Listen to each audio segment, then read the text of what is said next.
All new for you this hour, South Carolina Senator Lindsey Graham is joining a group of lawmakers requesting documents from the CIA. And it comes after a whistleblower testified that experts were paid to change their conclusions about the origins of COVID. Reports show that 7 CIA members were assigned to a team to investigate the virus's origin, and 6 of those officers concluded that the virus likely originated from a lab in Wuhan, China.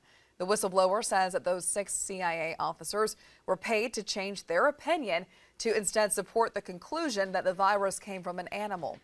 Following the testimony, several representatives have sent a letter to the CIA asking them to release all documents involving the investigative team.